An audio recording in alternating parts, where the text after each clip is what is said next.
Hello नमस्कार दोस्तों, मैं नितिन वालिया। आज हम लोग प्राचीन भारतीय इतिहास का महत्वपूर्ण टॉपिक डिस्कस करेंगे जिसका नाम है वैदिक काल। वैदिक काल जिसका समय रहा है 1500 ईसा पूर्व से लेकर 600 ईसा पूर्व तक। इसी वैदिक काल को दो भागों में बांटा गया है। नंबर फर्स्ट है ऋग्वैदिक काल जिसका समय है 1500 से लेकर 1000 ईसा पूर्व तक। नंबर सेकंड है उत्तर वैदिक काल, लेटर वैदिक पीरियड, जिसका टाइम पीरियड रहा है 1000 से लेकर 600 ईसा पूर्व तक। तो आज की जो हमारी क्लास होगी इसके अंदर हम लोग आज समझने की पूरी कोशिश करेंगे ऋग्वैदिक काल को। जो इसका जो पहला चरण रहा है वैदिक काल का, ऋग्वैदिक काल, इसको समझेंगे। आज हम लोग समझने की पूरी कोशिश करेंगे। और इसी ऋग्वैदिक काल के अंदर हमारा सबसे पहले आता है वैदिक साहित्य। क्या आता है? वैदिक साहित्य आता है, वैदिक कल्चर आता है। और यही वो वैदिक साहित्य है जिसके अंदर बहुत सारी चीज़ें प्राचीन इतिहास की, जो हमारी भारतीय संस्कृति की है, उनके बारे में हमें स्रोत मिलते हैं, हमें जानने का बहुत बड़ा अवसर मिलता है। वही हमारा वैदिक साहित्य है। वैदिक साहित्य जो है हमारा, इसके अंदर ये 4 चीज़ें आएंगी। और वो 4 चीज़ें कौन सी हैं जो वैदिक साहित्य को पूर्ण करती है? वो है नंबर फर्स्ट वेद। वेद पहला चरण है हमारा वैदिक साहित्य का। नंबर सेकंड है हमारा ब्राह्मण ग्रंथ। ब्राह्मण ग्रंथ के बारे में भी हम लोग समझने की पूरी कोशिश करेंगे आज की क्लास में। उसके बाद आता है आरण्यक। अब ये आरण्यक क्या होता है, ये भी सारी बातें हम लोग आज की क्लास में जानेंगे। नंबर नेक्स्ट है हमारा उपनिषद। अब उपनिषद को हम लोग वेदांत भी कहते हैं। ये चारों की चारों चीजें हमारी वैदिक साहित्य का भाग है। उसके बाद वैदिक साहित्य के बाद जो हम लोग डिस्कस करेंगे वो रहेगा हमारा वैदिकोत्तर काल। अब वैदिकोत्तर काल या वैदिकोत्तर साहित्य भी हम लोग इसे कह सकते हैं। ये जो साहित्य रहा है हमारा, इसके अंदर कुछ चीजें हम लोग पढ़ेंगे, जैसे कि वेदांग है। वेदांग क्या है? हमारे उपवेद क्या हैं? नंबर 3 हम लोग इसी के अंदर जानने की कोशिश करेंगे। स्मृति ग्रंथ, महाभारत एवं रामायण। ये सारी की सारी जो चीज़ें हैं हमारी, वो वैदिकोत्तर काल की है, वैदिकोत्तर साहित्य की है। और जो वैदिक साहित्य है इसके अंदर हम लोग ये 4 चीज़ें डिस्कस करेंगे। अब सबसे पहले हम लोग कोशिश करेंगे जानने की, वो है वेद। वेद क्या होते हैं? और वेद ही हमारे वैदिक साहित्य का सबसे पहला भाग भी कहा जाता है। तो वेद की अगर मैं बात करूँ तो यहाँ पर हम लोग लिखेंगे वेद। वेद जो है वो संस्कृत भाषा के विद धातु से लिया गया है। वेद जो है, या वेद शब्द की उत्पत्ति संस्कृत भाषा के किस शब्द से हुई है? विद धातु शब्द से हुई है। ओके, जिसका अर्थ होता है, इसका अर्थ होता है आध्यात्मिक एवं पवित्र ज्ञान। आध्यात्मिक एवं पवित्र ज्ञान, विद शब्द का अर्थ होता है हिंदी अर्थ, और इसी से मिलकर हमारा क्या बना है? वेद बना है। वेद के रचनाकार कौन रहे हैं वेद के? वो हैं महर्षि वेद व्यास। तो महर्षि वेद व्यास जो हैं वो कौन थे? वो रचनाकार माने जाते हैं वेदों के। और जो ये वेद हैं हमारे, ये वेद हमारे क्या हैं? 4 प्रकार के होते हैं, या 4 भागों में बांटा गया है। 4 प्रकार के वेद होते हैं। नंबर फर्स्ट अगर मैं बात करूं कौन सा वेद होता है, वो है ऋग्वेद। कौन सा है? ऋग्वेद। नंबर सेकंड कौन सा है? यजुर्वेद। नंबर 3 कौन सा है? सामवेद। नंबर 4 कौन सा है? नंबर 4 है अथर्ववेद। ठीक है, तो ये 4 वेद हमारे हैं जो वेदों के 4 भागों के अंदर आते हैं। और ये 4 वेदों के बारे में हम लोग समझेंगे अभी कि ऋग्वेद क्या है। तो सबसे पहले मैं ऋग्वेद के बारे में समझेंगे या समझने की कोशिश करेंगे। ऋग्वेद है जो संस्कृत भाषा के ऋचाव से मिलकर बना हुआ। ऋग्वेद की उत्पत्ति ऋचाव शब्द से हुई है, जिसका हिंदी अर्थ होता है रचनाओं का संकलन, मतलब कलेक्शन ऑफ हिम्स। जो रचनाएं हैं उनसे मिलकर जो ऋचाएं बनी है और ऋचाओं से ही एक शब्द निकल कर आया ऋग्वेद। ऋग्वेद सबसे प्राचीन वेद है।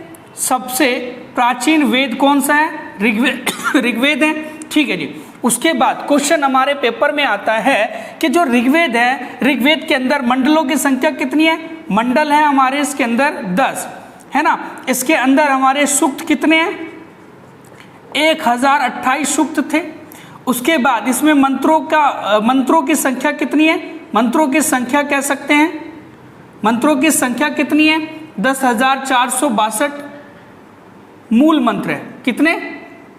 10,462 मूल मंत्र है हमारे ऋग्वेद के अंदर।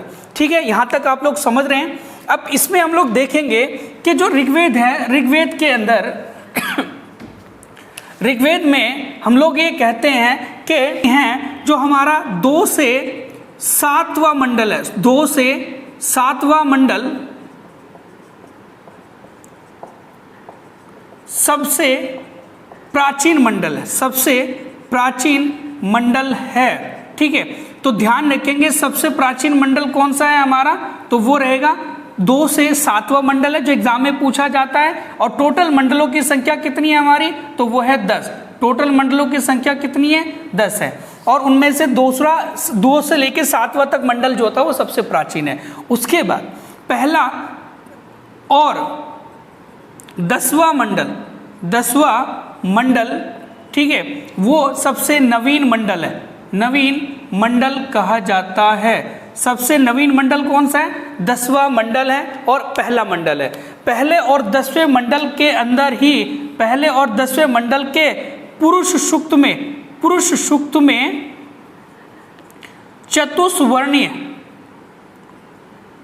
चतुष्वर्णीय समाज का जिक्र किया गया है।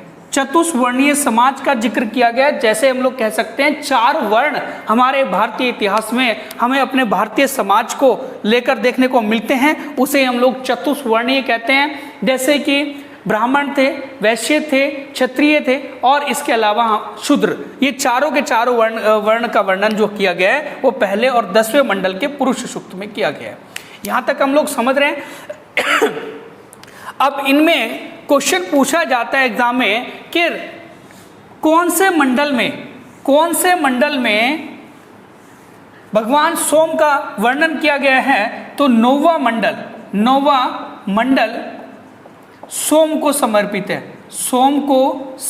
है। ठीक है जी। अब ये सोम कौन है? तो सोम प्रकृति, नेचर है ना, इनको समर्पित है 9वां मंडल। ठीक है जी। तीसरे मंडल में गायत्री मंत्र का उल्लेख किया गया है। गायत्री मंत्र का उल्लेख किया गया है तीसरे मंडल में। और 9वें मंडल जो है वो समर्पित है किसको? वो है सोम को समर्पित। क्वेश्चन आता है एग्जाम में, 8वां मंडल कर्ण ऋषि को समर्पित है। 8वां मंडल जो है, 8वां मंडल कर्ण ऋषि को समर्पित है, कर्ण ऋषि से संबंधित है।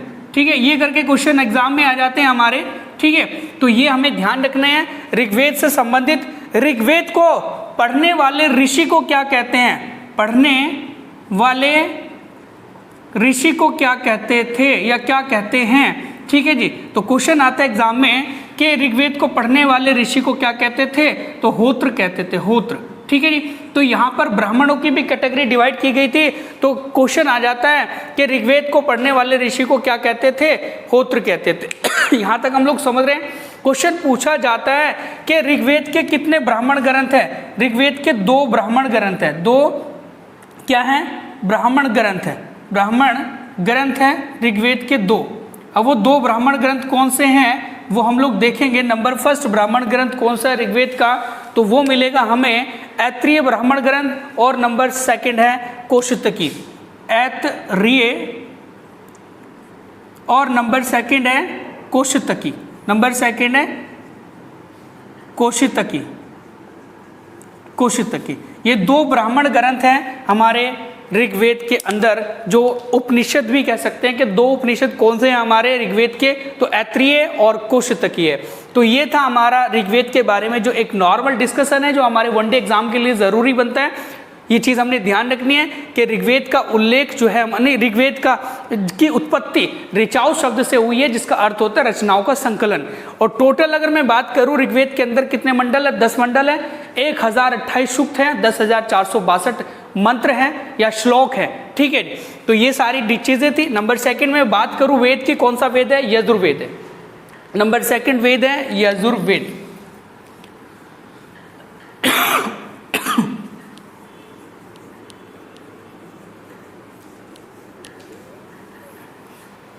नंबर सेकंड वेद की मैं बात करूं तो यहाँ पर नंबर सेकंड वेद रहेगा यजुर्वेद।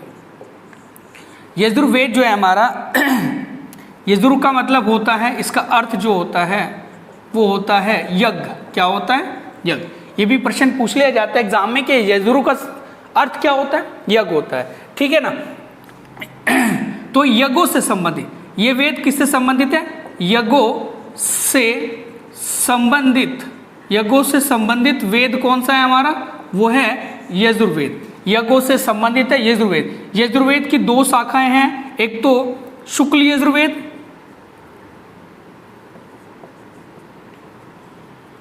शुक्ल यजुर्वेद, और नंबर सेकंड है हमारा कृष्ण यजुर्वेद, कृष्ण यजुर्वेद। तो 2 शाखाएं हैं हमारे यजुर्वेद की, शुक्ल यजुर्वेद और कृष्ण यजुर्वेद। शुक्ल यजुर्वेद केवल पद में है, शुक्ल यजुर्वेद क्या है, केवल पद में है, और कृष्ण यजुर्वेद गद्य एवं पद, गद्य एवं पद दोनों में,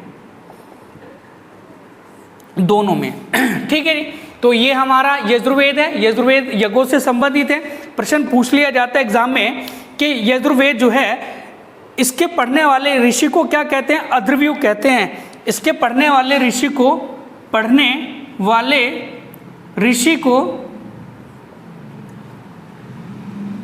अध्वर्यु कहते हैं, अध्वर्यु कहते हैं। पढ़ने वाले ऋषि को क्या कहते थे, अध्वर्यु कहते थे।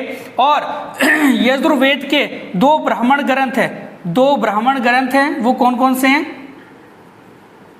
ब्राह्मण ग्रंथ कौन कौन से हैं, 2 ब्राह्मण ग्रंथ कौन कौन से हैं यजुर्वेद के। नंबर फर्स्ट लिखेंगे हम लोग तैत्तिरीय ब्राह्मण ग्रंथ और शतपथ ब्राह्मण ग्रंथ। तैत्तिरीय और तैत्तिरीय ब्राह्मण ग्रंथ,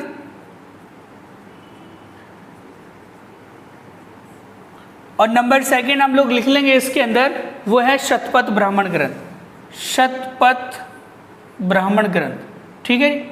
ये 2 ब्राह्मण ग्रंथ हैं यजुर्वेद के। थोड़ा सा क्विकली डिस्कस कर लो इसको। यहाँ पर क्या है कि इसका अर्थ है यज्ञ, यजुर्वेद का अर्थ होता है यज्ञ, यज्ञों से संबंधित ये वेद होता है। इसकी 2 ब्रांच है, 2 पंथ है, 2 शाखाएं हैं, शुक्ल यजुर्वेद, कृष्ण यजुर्वेद। कृष्ण यजुर्वेद गद्य एवं पद में है, शुक्ल यजुर्वेद केवल पद के अंदर रहता है। इसके पढ़ने वाले ऋषि को अध्वर्यु कहते हैं, और इसके 2 ब्राह्मण ग्रंथ हैं, तैत्तिरीय ब्राह्मण ग्रंथ और शतपथ ब्राह्मण ग्रंथ। ये 2 हमने ध्यान रखने। 3rd नंबर का जो वेद है हमारा वो कौन सा है, 3rd नंबर का वेद है सामवेद। सामवेद 3रे नंबर का वेद हुआ। नंबर 3रा जो वेद है वो है सामवेद। सामवेद जो है इसे भारतीय संगीत का जनक कहते हैं, भारतीय संगीत का जनक कहा जाता है, ठीक है। और शाम का अर्थ होता है हमारा शाम जो शब्द है ये संगीत को एक रिप्रेजेंट करता है। सामवेद जो है तो भारतीय संगीत का इसे जनक कहा जाता है। इसके अंदर सारे गामा पाधा निसा इत्यादि ये सारा का सारा जो मूल मंत्र है वो सब कुछ इसी के अंदर हमें देखने को मिलेगा। ओके, क्वेश्चन पूछा जाता है मूल मंत्रों की संख्या सामवेद में कितनी थी, तो यहाँ पर मूल मंत्र की संख्या सामवेद के अंदर 1549 है। 1549 मूल मंत्रों की संख्या सामवेद में। सामवेद को पढ़ने वाले ऋषि को क्या कहते थे, तो पढ़ने वाले ऋषि को क्या कहते थे, उद्गाता। क्या कहते थे, उद्गाता। होत्र कहते थे ऋग्वेद को पढ़ने वाले, अथर्ववेद कहते थे यजुर्वेद को पढ़ने वाले, और सामवेद को पढ़ने वाले को ऋषि को क्या कहेंगे, उद्गाता कहेंगे। ये हमने ध्यान रखना है। और सामवेद के 2 ब्राह्मण ग्रंथ हैं, वो कौन कौन से, पंचविश और षटविश। 2 ब्राह्मण ग्रंथ पंचविश और षटविश, ये 2 ब्राह्मण ग्रंथ हैं हमारे किसके, सामवेद के। सामवेद के बारे में जानने की कोशिश करें तो इसे भारतीय संगीत का जनक कहते हैं। मूल मंत्रों की संख्या 1549 है। पढ़ने वाले ऋषि को उद्गाता कहते हैं। ब्राह्मण ग्रंथ इसके हैं पंचविश और षटविश। ये थी जानकारी सामवेद से संबंधित। अब हम लोग जानेंगे चौथे नंबर का वेद। उस वेद का नाम है अथर्ववेद, जिसे ब्रह्मा वेद भी कहा जाता है। नंबर जो 4th वाला वेद है जिसे हम लोग कहते हैं अथर्ववेद, अथर्ववेद, इसे ही हम लोग ब्रह्मा वेद भी कहते हैं। ब्रह्मा वेद भी कहते हैं अथर्ववेद को। क्वेश्चन आ जाता है एग्जाम में, अथर्ववेद के अंदर किसका वर्णन किया गया है, तो जादू टोना, रोग निवारण, औषधि, ठीक है, इन सब का जिक्र किसके अंदर किया गया, अथर्ववेद के अंदर किया गया है। जादू टोना, रोग निवारण, औषधि, ठीक है, ये सारी चीजें हैं। और अथर्ववेद को ब्रह्मा वेद भी कहते हैं। अथर्ववेद को एक भैषण वेद के नाम से भी जाना जाता है, भैषण वेद के नाम से भी जाना जाता है, ठीक है। अब इसके अंदर कुल रचनाएं श्लोक कितने हैं, तो इसमें 20 अध्याय,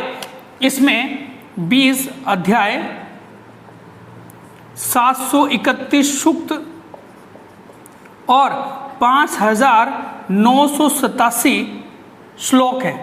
श्लोक को ही हम लोग क्या कहते हैं, मंत्र कहते हैं। या तो ऑप्शन में मंत्र लिखा है या फिर ऑप्शन में श्लोक लिखा है, तो वो आप आंसर सही लगाएंगे। तो ध्यान रखेंगे, या तो हम लोग 5987 भी कहते हैं, कहीं कहीं ऑप्शन में 6000 श्लोक भी लिखे रहते हैं, तो 6000 श्लोक भी आंसर सही लग जाएगा।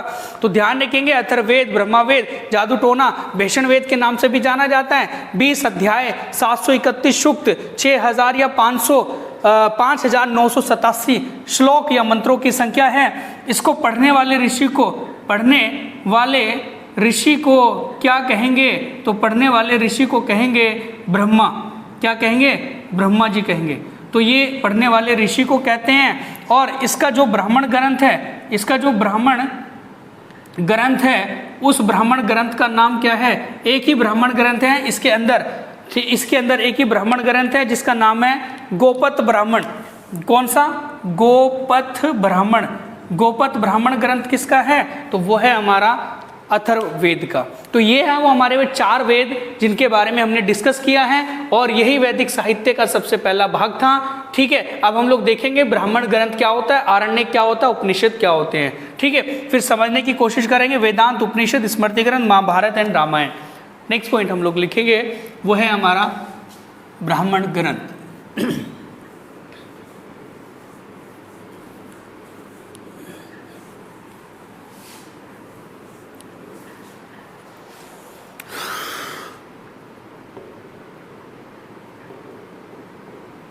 ब्राह्मण ग्रंथ, ठीक, ये गद्य साहित्य का प्राचीन रूप है, ये करके क्वेश्चन आ जाता है एग्जाम में। और वैदिक साहित्य का दूसरा भाग है। ठीक है, ये भी करके क्वेश्चन एग्जाम में आ जाता है। क्वेश्चन पूछा जाता है वेदों के बाद किसकी रचना हुई है? तो ब्राह्मण ग्रंथों की रचना हुई है। ब्राह्मण ग्रंथों की रचना हुई है, यह मानी जाती है वेदों के बाद। और वेदों के जो अंदर आने वाले कुछ ब्राह्मण ग्रंथ है, वो जो अभी हमने लिखे थे वो यही थे ब्राह्मण ग्रंथ। ठीक है, तो इतनी बात इसके लिए हमने जान के रखनी है। अब हम बात करेंगे तीसरे नंबर पर जो चीज लिखी हुई है वो है आरण्यक। आरण्यक की मैं बात कर लूं, आरण्यक।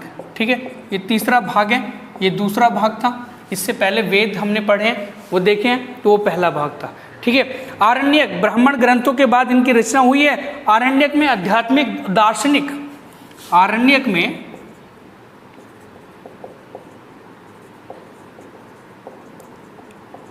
आध्यात्मिक, स्पिरिचुअल और दार्शनिक ज्ञान का वर्णन हमें मिलता है या बातों का उल्लेख मिलता है। दार्शनिक बातों का उल्लेख मिलता है।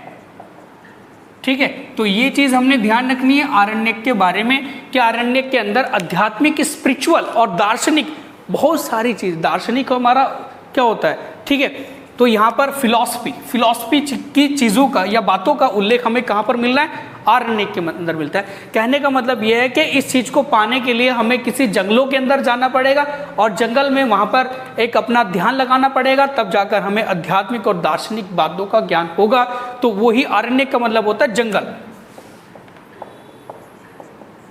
ठीक है, अब चौथे नंबर पे मैं बात करूं आपसे, यहां पर लिखा हुआ उपनिषद। अब ये जो उपनिषद है ये दो शब्दों से मिलकर बना हुआ है। इसका छंदी विच्छेद देखें तो उप का मतलब होता है समीप, ठीक है, और निषद का मतलब होता है शिक्षा ग्रहण करना, शिक्षा ग्रहण करना। कहने का मतलब यह है कि समीप बैठकर, गुरुओं के समीप बैठकर शिक्षा ग्रहण करना ही उपनिषद कहलाता था। और यही उपनिषद, इसे हम लोग वेदांत भी कहते हैं। वेद मतलब इसका अगर संधि विच्छेद करें, वेद प्लस अंत। ठीक है, वेदों का अंतिम रूप, वेदों का अंतिम भाग किसे कहा जाता है? अंतिम भाग किसे कहा जाता है वेदों का? तो आपका आंसर लग जाएगा कि वेदों का अंतिम भाग उपनिषद को कहा जाता है। ठीक है, कुल उपनिषदों की संख्या कितनी है? कुल उपनिषद अगर मैं बात करूं या संख्या की मैं बात करूं, कुल संख्या कितनी उपनिषदों की? तो 108 उपनिषद।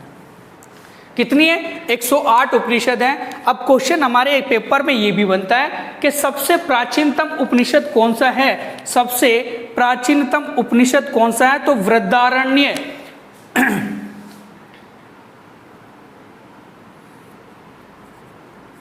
बृहदारण्य